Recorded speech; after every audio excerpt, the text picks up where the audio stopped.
So here we have the Citroen DS5 on a 15 plate. I'm going to start off by showing you around the outside of the car, and then we'll hop in and run through some controls on the inside. From the outside you can see it's a 5-door car with alloy wheels and tinted windows. We're going to start off inside the boot and then work our way around the rest of the car from there.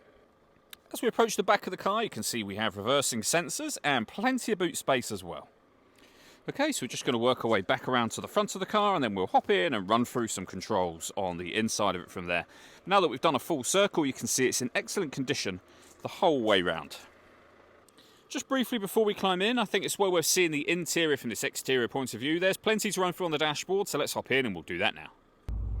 Okay, now that we're inside the car, we're going to start with the dials. On the left-hand side, we have the rev counter, we have the speedometer in the middle, and on the right-hand side, the trip computer, which includes the total miles for this car. They are 93,788.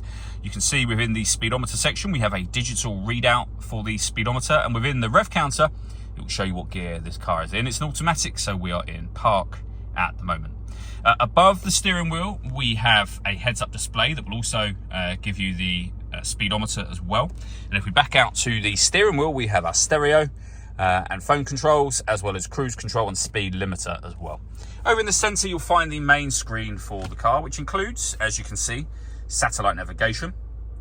It also includes your radio, DAB, FM and AM radio, as you can see on there.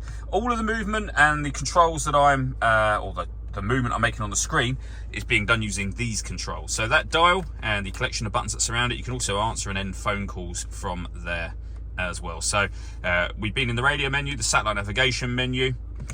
We can press the media button, and this is how many different ways you can listen to your own music. As you can see, they include Bluetooth streaming. So once you've paired your phone, you'll be able to use that along with the CD player, USB input and auxiliary input. The CD player itself is just there. We can adjust the volume for the stereo with this dial here. You can also mute the stereo from there as well. And you've got various options for night and day modes. You can change the color, if you like, of the screen. Below that, if we move the gear lever out of the way, we've got our dual zone climate control. You can adjust the passenger and driver temperatures from on here. You can determine where you'd like the air to be distributed. And you can adjust the fan speed. The air conditioning is on at the minute, so that's off. Back on again. Or hit auto. When you do so, the car will take control of the direction of the air and fan speed, which you can hear it doing, to maintain the temperatures that you've asked for. Any manual adjustment will override auto straight away and allow you to put it back on your own settings. We then have the gear lever for the fully automatic gearbox. The controls I went through just a moment ago, as well as passenger side windows and driver side windows here. And then lastly, the controls for the blinds up here. So we have 3 separate sets of blinds essentially. So you can open the rear one, as you can see. You can open these front ones individually. These are fixed sections of glass, but as you'll see when they're all open, it lets in a huge amount of extra light to the cabin area. All that leaves me to say is thank you for taking the time to watch this video.